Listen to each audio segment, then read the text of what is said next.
Hello students, आप सभी का स्वागत करता हूं अपने यूट्यूब चैनल एसटीएस एजुकेशन के लाइव क्लास में। दोस्तों, हम लोग जो है कल देख रहे थे सॉलिड स्टेट के पार्ट 1 को देखे थे, जिसमें हम लोग 12th के बहुत ही इंपॉर्टेंट क्वेश्चन क्रिस्टलाइन सॉलिड और नॉन क्रिस्टलाइन सॉलिड मतलब दोस्तों रवेदार ठोस एवं बेरवेदार ठोस के बीच के अंतर को देखे थे कल की क्लास में। तो हम लोग आज के क्लास में उससे आगे देखेंगे, जैसा मैंने आपको कल की क्लास में बताया था। तो वीडियो स्टार्ट करने से पहले बता दूं, अगर आप हमारे चैनल पर पहली बार आए हैं तो हमारे चैनल को सब्सक्राइब कर देंगे और वीडियो अच्छा लगे तो वीडियो को लाइक कर दीजिएगा। तो हम लोग कल उससे आगे देख रहे थे, हम लोग आज जो है उससे आगे देखेंगे। तो आप लोग हमारे चैनल को सब्सक्राइब कर दिए होंगे। तो हम लोग अपने क्लास को आज के स्टार्ट करते हैं। तो ये हमारा जो है लेक्चर का पार्ट 2 है। कितना है? पार्ट 2।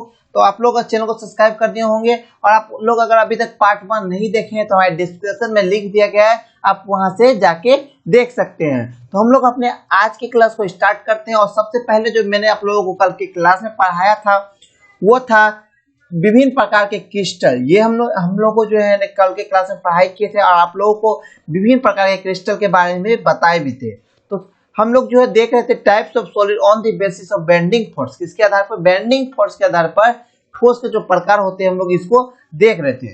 इट मीन्स दोस्तों बांध कर रखने वाले बलों के आधार पर क्रिस्टलों के प्रकार क्या होते हैं, हम लोग कल क्लास में इसको आप लोगों को बताए थे। और ये 4 प्रकार के होते हैं। पहला हमारे होते हैं आयोनिक क्रिस्टल, जिसको हम लोग आयनिक क्रिस्टल बोलते हैं। दूसरा हमारा होता है कोवैलेंट क्रिस्टल, जिसको हम लोग सहसंयोजक क्रिस्टल बोलते हैं। थर्ड हमारा मॉलिक्यूलर क्रिस्टल होता है, जिसको हम लोग हिंदी में आणविक क्रिस्टल बोलते हैं। अब फोर्थ हमारा होता है मेटेलिक क्रिस्टल, जिसको हम लोग धातुई क्रिस्टल बोलते हैं। तो हम लोग विभिन्न प्रकार के क्रिस्टल में क्या सब देख रहे थे? बैंडिंग ऑफ टॉस, मतलब दोस्तों क्रिस्टल के जो हम लोग प्रकार देख रहे थे वो हम लोग बांध कर रखने वाले बलों के आधार पर देख रहे थे, जिसमें सबसे पहला हमारा होता है आयनिक क्रिस्टल, दूसरा हमारा होता है संयोजक क्रिस्टल, तीसरा हमारा होता है आणविक क्रिस्टल, चौथा हमारा होता है धातुई क्रिस्टल। तो हम लोग एक एक करके सभी परिभाषा को आज की इस क्लास में समझेंगे। तो हम लोग स्टार्ट करते हैं अपने आयनिक क्रिस्टल से कि हम लोग आयनिक क्रिस्टल किसको बोलते हैं, ये किस प्रकार के होते हैं। दोस्तों, मैं जब भी आप लोगों को पढ़ाऊंगा वो आपके एग्जाम के लिए इसलिए इंपॉर्टेंट है कि आपको से ऑब्जेक्टिव क्वेश्चन बनेगा। और अभी जो बताएंगे आयनिक क्रिस्टल क्या है, संयोजक क्रिस्टल क्या है, उसके बाद आणविक क्रिस्टल क्या है, उसका धातुई क्रिस्टल क्या है, ये सब आपके एग्जाम के दृष्टिकोण से बहुत ही महत्वपूर्ण है। तो मैं सबसे पहले बता दूं कि आप लोग इसका स्क्रीनशॉट ले लेंगे। तो आप सभी अपने अपने मोबाइल का इसका पहले स्क्रीनशॉट ले लें, तब हम लोग अपने नेक्स्ट स्लाइड में बढ़ेंगे। तो आप लोग स्क्रीनशॉट इसका ले।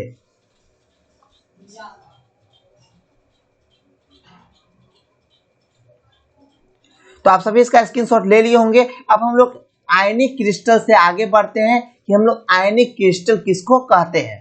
तो सबसे पहला क्वेश्चन हमारा है आयनिक क्रिस्टल क्या है, आयनिक क्रिस्टल क्या होता है। तो आयनिक क्रिस्टल किसको बोलते हैं? इसके कंसेप्ट पार्टिसिपल जो इसके अवयवी कण आयन मतलब घनायन और ऋणायन होते हैं, जो strong electrostatics force of attraction द्वारा मजबूत द्वारा हेल्ड रहते हैं और ये अत्यंत हार्ड रहते हैं। कैसे होते हैं? ये अत्यंत हार्ड होते हैं। अगर आपसे एग्जाम में पूछा कि आयनिक क्रिस्टल, इसमें तो हिंदी इसका हो गया आणविक क्रिस्टल हम लोग किसको बोलते हैं। तो इनके जो है अवयवी कण है वो आयंस के होते हैं। किसके होते हैं? आयन मतलब घनायन और ऋणायन दोनों होते हैं, उसको तो हम लोग क्या बोलते हैं। और ये जो है strong electrostatics force of attraction, जो संसार का सबसे मजबूत बल होता है, इसके द्वारा जुड़े रहते हैं। हेल्थ का हिंदी क्या हो गया? जुड़े रहते हैं। और आयनिक क्रिस्टल जो होते हैं ये हार्ड होते हैं। किस प्रकार के होते हैं आयनिक क्रिस्टल? हार्ड होते हैं। अगर आपसे आयनिक क्रिस्टल का परिभाषा पूछेगा तो आप लोग हिंदी में अगर लिखना चाहते हैं हिंदी में लिखेंगे। मैं परिभाषा बोलता हूं, आप लोग इसका लिख सकते हैं। इस आयनिक क्रिस्टल के अवयवी कण जो है आयन मतलब आयन, एग्जाम्पल फॉर घनायन और ऋणायन दोनों होते हैं, जो strong electrostatics force of attraction द्वारा जुड़े रहते हैं, जो संसार का जब सबसे मजबूत बल होता है। उसके बाद जो है आयनिक क्रिस्टल जो होते हैं हार्ड मतलब दोस्तों कठोर होते हैं। आयनिक क्रिस्टल कैसे होते हैं? आयनिक क्रिस्टल जो है हमारे कठोर होते हैं। उसके बाद दोस्तों आयनिक क्रिस्टल के एमपी एवं बीपी मतलब दोस्तों द्रव्यनांक एवं क्वथनांक दोनों हाई होते हैं। कैसे होते हैं? आयनिक क्रिस्टल के दोनों हाई होते हैं। तो ये हमारा आयनिक क्रिस्टल का परिभाषा। आयनिक क्रिस्टल में आप लोग लिखेंगे क्या? आयनिक क्रिस्टल के कंसेप्ट पार्टिसिपल जैसे आयंस, मॉलिक्यूल्स, ऋणायन, घनायन और ऋणायन होते हैं। उसके बाद इसके strong electrostatics force of attraction द्वारा ये जुड़े रहते हैं और ये अत्यंत हार्ड होते हैं। उसके बाद इसके एमपी एवं बीपी दोस्तों द्रव्यनांक एवं क्वथनांक हाई होते हैं। अगर आपसे ऑब्जेक्टिव क्वेश्चन पूछा कि आयनिक क्रिस्टल के एमपी एवं बीपी कैसे होते हैं, तो हम लोग लिखेंगे आयनिक क्रिस्टल के एमपी एवं बीपी जो है हार्ड मतलब दोस्तों हाई मतलब ज्यादा होते हैं। उसके बाद हम लोग आयनिक क्रिस्टल जो है ये सॉलिड स्टेट में जो है इंसुलेटर मतलब दोस्तों कुचालक होते हैं, लेकिन मोल्टेन स्टेट या एक्वस मीडियम जिसको हम लोग क्या बोलते हैं जल मतलब जल में मतलब तो जल या घुलनशील जल में ये इलेक्ट्रिसिटी के कंडक्टर होते हैं। ऐसे आयन के फ्री होने के कारण होता है, क्या होता है ऐसा आयन के फ्री होने के कारण होता है। तो आयनिक सॉलिड हम लोग किसको बोलते हैं, आयनिक सॉलिड जो है सॉलिड स्टेट मतलब दोस्तों ये जब सॉलिड स्टेट में होता है ठोस अवस्था में रहते हैं, ये जो है इंसुलेटर मतलब दोस्तों कुचालक होते हैं। जब ये आयनिक सॉलिड जो है ठोस अवस्था में रहते हैं तो ये विद्युत के कुचालक होते हैं, लेकिन जब ये घुलनशील अवस्था में आ जाते हैं या द्रवित हो जाते हैं तो ये जो है विद्युत के सुचालक हो जाते हैं और ये आयन के फ्री होने के कारण, जैसे ये दोस्तों जल में परिवर्तित होता है या घुलनशील में परिवर्तित होता है तो ये जो है आयन में फ्री हो जाता है, इसके आयन जो है ये फ्री हो जाते हैं, जिस कारण हमारे आयनिक सॉलिड जो है विद्युत के सुचालक बन जाते हैं। एग्जाम्पल फॉर पहला हमारा हुआ NaCl, दूसरा हमारा KCl, तीसरा हमारा MgO, चौथा हमारा CaO होता है, क्या होता है CaO। तो आप लोगों को मैं एक बार फिर से रिपीट कर दूं, आप लोग यहाँ देख सकते हैं आयनिक क्रिस्टल कैसे होते हैं। तो आयनिक क्रिस्टल आप लोग इसका स्क्रीनशॉट ले लेंगे, मैं आप लोगों का स्क्रीनशॉट के लिए आप लोगों को बैक किया हूं, तो आप लोग पहले इसका स्क्रीनशॉट ले लेंगे। आप लोग स्क्रीनशॉट ले, मैं इसको समझा भी देता हूं आप लोगों को एक बार फिर से। तो अगर आप लोगों को आयनिक क्रिस्टल के बारे में परिभाषा लिखने के लिए कहा तो आप लोग लिखेंगे इसके जो है अवयवी कण आयंस मतलब दोस्तों घनायन और ऋणायन दोनों होते हैं। ये जो है strong electrostatics force of attraction द्वारा जुड़े रहते हैं।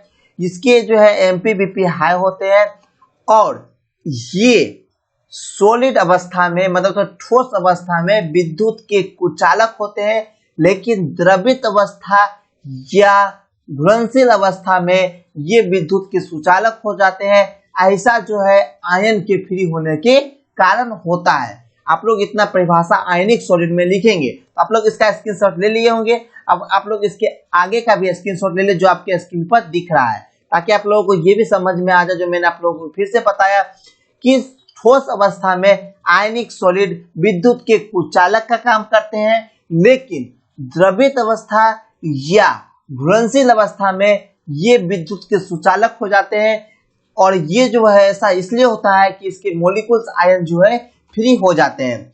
तो मोल्टेन स्टेट का मतलब हो गया हमारा घुलनशील अवस्था एवं एक्वस मीडियम का हिंदी हो गया हमारा द्रवित अवस्था। तो हम लोग अब इसकी विशेषता को पढ़ते हैं, आयनिक क्रिस्टल के प्रमुख विशेषता क्या सब होते हैं, मतलब दोस्तों आयनिक क्रिस्टल के जो है प्रमुख विशेषता क्या सब होंगे। तो पहला आयनिक क्रिस्टल के परिभाषा होंगे ये कठोर एवं भिंगुर होते हैं। कैसे होते हैं, आयनिक क्रिस्टल जो होते हैं कठोर एवं भिंगुर होते हैं, मतलब दोस्तों ये कठोर भी होते हैं जैसा मैंने आप लोगों को परिभाषा में बताया। भंगुर मतलब दोस्तों जो टूट नहीं हो सकते। क्यों नहीं टूट सकते हैं, क्योंकि ये strong electrostatics force of attraction द्वारा जुड़े रहते हैं, जो हमारे संसार के सबसे मजबूत बल है। इस कारण जो है आयनिक क्रिस्टल कठोर एवं भंगुर होते हैं। फिर से रिपीट कर देता हूं, आयनिक क्रिस्टल का अगर आपसे विशेषता पूछा, ये आपके एग्जाम के दृष्टिकोण से बहुत ही इंपॉर्टेंट क्वेश्चन है और ये आपके एग्जाम में बार बार पूछा गया है, आप लोग इसलिए इसको याद कर ले। पहला, आयनिक क्रिस्टल कठोर और भंगुर होते हैं, मतलब जो टूट नहीं सकते हैं। उसका जो सर मैंने परिभाषा के दौरान आपको बताया, इसके द्रव्यनांक और क्वथनांक उच्च होते हैं। कैसे होते हैं, इसके द्रव्यनांक एवं क्वथनांक उच्च होते हैं, मतलब दोस्तों ज्यादा होते हैं। उसके साथ ठोस अवस्था में ये विद्युत के कुचालक होते हैं, लेकिन द्रवित या विलयन अवस्था में ये विद्युत के सुचालक होते हैं। ये मैंने आप लोगों को रिपीट किया और ये आपका एक महत्वपूर्ण ऑब्जेक्टिव क्वेश्चन बन जाता है कि आयनिक सॉलिड ठोस अवस्था में विद्युत के कुचालक होते हैं और द्रवित अवस्था या विलयन अवस्था में ये विद्युत के सुचालक हो जाते हैं। कैसे होते हैं, विद्युत के सुचालक हो जाते हैं। तो मैं फिर से रिपीट कर देता हूं कि आयनिक क्रिस्टल जो है कठोर एवं भिंगुर होते हैं। उसके बाद आयनिक क्रिस्टल के द्रव्यनांक एवं क्वथनांक उच्च होते हैं। उसके बाद ठोस अवस्था में जो है आयनिक क्रिस्टल विद्युत के कुचालक होते हैं, लेकिन द्रवित या विलयन अवस्था में विद्युत के सुचालक हो जाते हैं। ये आप लोग अपने दिमाग में रट लेंगे या आप लोग इसको याद कर लेंगे कि आयनिक क्रिस्टल द्रवित या विलयन अवस्था में विद्युत के सुचालक होते हैं।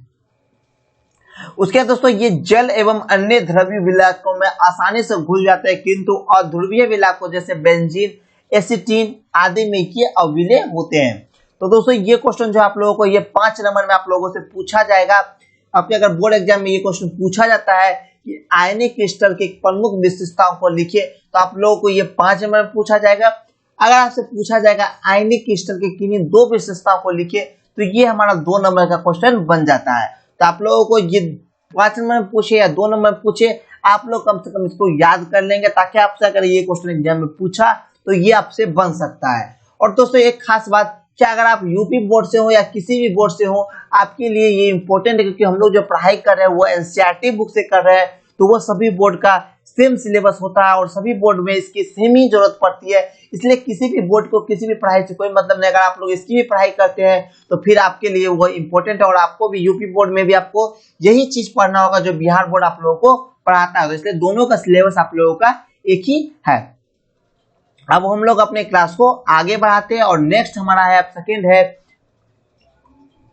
Covalent crystal. क्या है कोवैलेंट क्रिस्टल, जिसको हम लोग क्या बोलते हैं? तो कोवैलेंट क्रिस्टल का हमारा हिंदी होता है सहसंयोजक बंधन। क्या होता है कोवैलेंट क्रिस्टल का हिंदी? कोवैलेंट क्रिस्टल का हमारा हिंदी होता है सहसंयोजक बंधन। तो सहसंयोजक बंधन क्या बोलते हैं? इसके जो है सहसंयोजक बंधन, इसके जो अवयवी कण होते हैं ये एटम्स, मतलब उसको परमाणु के होते हैं। ये किसके होते हैं इसके अवयवी कण? इसके अवयवी कण जो है ये परमाणु को होते हैं, जो कोवैलेंट या wonder wall force of attraction के द्वारा हेल्ड रहते हैं।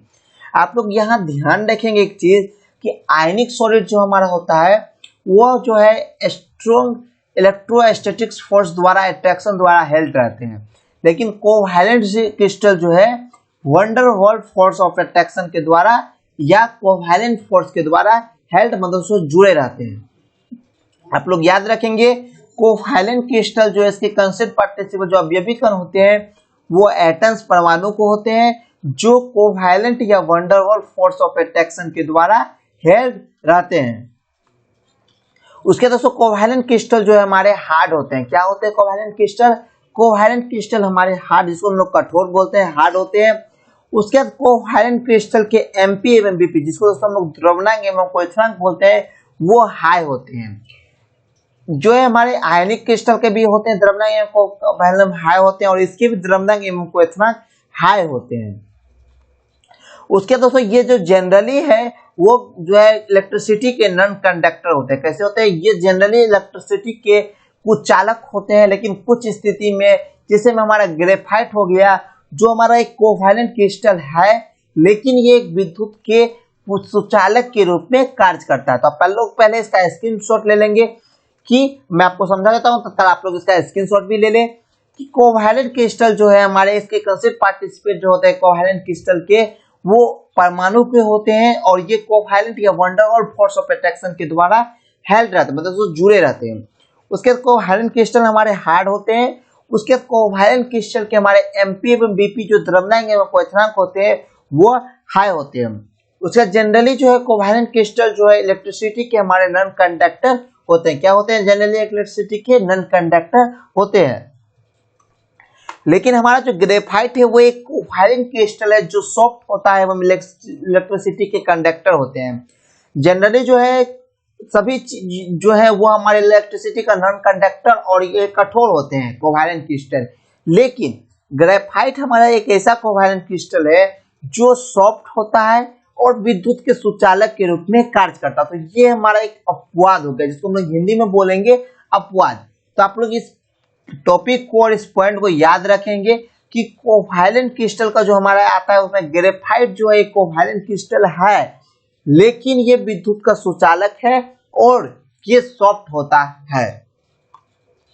उसके बाद ऐसा ग्रेफाइट में क्यों होता है? ऐसा ग्रेफाइट में अल्फा इलेक्ट्रॉन उपस्थित होने के कारण होता है। आप लोगों से ये क्वेश्चन पूछता है कि ग्रेफाइट में ग्रेफाइलेंट सहसंयोजक बंधन है और ये एक कोवैलेंट सॉलिड है, क्रिस्टल है, लेकिन ये एक सॉफ्ट एवं विद्युत का सुचालक क्यों होता है? तो आप लोग इसको इसका आंसर देंगे, क्योंकि ग्रेफाइट में हमारा अल्फा इलेक्ट्रॉन पाया जाता है, जिस कारण ग्रेफाइट विद्युत का सुचालक के रूप में कार्य करता है। उसके बाद हम लोग क्रिस्टलीय ठोस के गुण को जानते हैं। सहसंयोजक क्रिस्टल के क्या गुण है? तो सहसंयोजक क्रिस्टल के पहला गुण है कि ये प्रायः कठोर होते हैं। कैसे होते हैं? सहसंयोजक बंधन जो है ये कठोर होते हैं। उसके बाद दोस्तों इसके द्रव्यनांक एवं क्वथनांक उच्च होते हैं। इसके द्रव्यनांक एवं क्वथनांक कैसे होते हैं? इसके द्रव्यनांक एवं क्वथनांक हाई होते हैं। उसके दोस्तों सहसंयोजक क्रिस्टल के अपवर्तनांक हमारे उच्च होते हैं। कैसे होते हैं? सहसंयोजक क्रिस्टल के अपवर्तनांक उच्च होते हैं, मतलब दोस्तों हाई होते हैं। आप लोग इस पॉइंट को याद रखेंगे। सहसंयोजक बंधन कोवैलेंट क्रिस्टल के प्रमुख विशेषताएं आप सभी याद रखेंगे, क्योंकि सभी का विशेषता आपके एग्जाम के लिए बहुत ही इंपॉर्टेंट है, इसलिए आप लोग सभी की विशेषता एक एक पॉइंट करके याद रखेंगे। तो सहसंयोजक क्रिस्टल के प्रमुख विशेषता क्या होगी? तो ये प्रायः कठोर होते हैं। उसके सहसंयोजक बंधन के द्रव्यनांक एवं क्वथनांक क्या होते हैं? उच्च होते हैं। उसके बाद दोस्तों इसके अपवर्तनांक जो है उच्च होते हैं। इसके अपवर्तनांक कैसे होते हैं सहसंयोजक क्रिस्टल के? तो ये भी उच्च होते हैं। उसके बाद ग्रेफाइट को छोड़कर सभी जो है विद्युत के सुचालक होते हैं। सिर्फ ग्रेफाइट हमारा अपवाद होता है जो विद्युत का सुचालक होता है, और यह मुलायम होता है, बाकी सभी कठोर होते हैं। उसके बाद ग्रेफाइट हमारा क्यों होता है? तो ग्रेफाइट में अल्फा किरण पाया जाता है, इसलिए ये हमारा जो है एक विद्युत का सुचालक के रूप में कार्य करता है। तो दोस्तों हम लोग जो है आज की क्लास को यहीं एंड रखते हैं, और हम लोग जो कल की क्लास में पढ़ाई करेंगे वो हम लोग मेटेलिक क्रिस्टल के बारे में, मॉलिक्यूल क्रिस्टल के बारे में पढ़ाई करेंगे, जिसको हम लोग धातुई आणविक कहते हैं। इसके बारे में हम लोग कल की क्लास में पढ़ाई करेंगे। तो हम आज की क्लास को अपने लोग यहीं रखते हैं। आप लोगों को मेरी पढ़ाई समझ में आ रही होगी तथा आप लोग इसको अच्छे से समझ रहे होंगे। दोस्तों अगर आप लोग हमारे ग्रुप को अभी तक ज्वाइन नहीं किए हैं तो हमारे व्हाट्सएप नंबर जो आपके डिस्क्रिप्शन में दिया गया है, आप वहां से जाके हमें मैसेज कर सकते हैं। साथ में आप वहां से मैं आपको अपने व्हाट्सएप ग्रुप में भी ज्वाइन कर लूंगा, तो आप लोग वहां पर हमें मैसेज कर सकते हैं। साथ में दोस्तों एक बात रहा जो आप लोगों को आज बता दूं कि बहुत सारे स्टूडेंट का कमेंट आ रहा था कि सर हमको आज इसका पीडीएफ चाहिए। तो मैं सभी स्टूडेंट को बता दूं, जिसको इनका पीडीएफ चाहिए उसको जो है कुछ कॉस्ट चार्ज पे करना होगा। ऐसे आप लोगों का क्लास बिल्कुल फ्री है, लेकिन आप लोगों को अगर इसका पीडीएफ चाहिए, मतलब दोस्तों अगर इसको पीडीएफ फाइल चाहिए तो फिर आप लोगों को उसको कॉस्ट देना पड़ेगा। और कॉस्ट जो है आपका बहुत ही सिंपल और बहुत ही कम है। आपका इसका कॉस्ट आपको जो है 100 रुपीज देना होगा कॉस्ट। वो आपके पूरे मंथ का होगा। कितने कब का होगा? ये आपके पूरे मंथ का होगा जी 100 रुपीज। तो 100 रुपीज में हमारा पर डे 30 क्लास हुआ, मतलब तो एक महीने में 30 क्लास होते हैं। तो 30 क्लास का आपको पूरा मिला के आपको मात्र 100 रुपये देना है, तो आपको इसका पीडीएफ प्रदान किया जाएगा। तो मैं आशा करता हूं कि अगर आप लोगों को इसका पीडीएफ चाहिए तो आप लोगों को 100 रुपीज देने होंगे। और साथ में अगर आपको विशेष जानकारी हो तो हमारे व्हाट्सएप नंबर जो आपको यहाँ मिल रहा है 9572222339 पर मैसेज कर सकते हैं। आपको वहाँ विशेष जानकारी मिल जाएगी। वैसे आपका क्लास ऑफ बिल्कुल फ्री ऑफ कॉस्ट है। आपको अगर इसका स्क्रीनशॉट लेके लिखना है तो आप लोग इसका स्क्रीनशॉट लेके भी लिख सकते हैं। आपको इसमें मेरे तरफ से कोई भी रोक नहीं है। अगर आप स्क्रीनशॉट लेके लिखना चाहते हैं तो फिर आपका बैलेंस बच रहा है, तो आप लोग अपने क्लास को प्राइवेट स्क्रीनशॉट लेके भी कर सकते हैं। तो मिलते हैं कल के क्लास में। अगर आपको इसके लिए विशेष सहायता चाहिए तो आप मैं व्हाट्सएप कर सकते हैं। मेरे द्वारा आपको कुछ कंसल्ट भी दी जाएगी। अगर आपके उतनी कैपेबिलिटी नहीं है कि आप लोग इसका अगर पीडीएफ का पैसा पे कर सके तो आपको ये पीडीएफ फ्री ऑफ कॉस्ट दी जाएगी। लेकिन आपको आप हमें व्हाट्सएप ग्रुप में मैसेज कर सकते हैं ताकि मुझे लग सके। अगर आपको वैसा कंडीशन रहता है तो फिर आपको इसका 1 भी रुपया चार्ज नहीं देना होगा, और आप लोगों को फिर इसका पीडीएफ भी दिया जाएगा। तो दोस्तों मिलते हैं कल के क्लास में, तब तक के लिए बाय। अगर आपको रेगुलर क्लास चाहिए तो फिर आप हमें व्हाट्सएप में मैसेज कर सकते हैं, मैं आपके लिए रेगुलर क्लास लेके आऊंगा। तो मिलते हैं एक नई क्लास के साथ, तब तक के लिए बाय।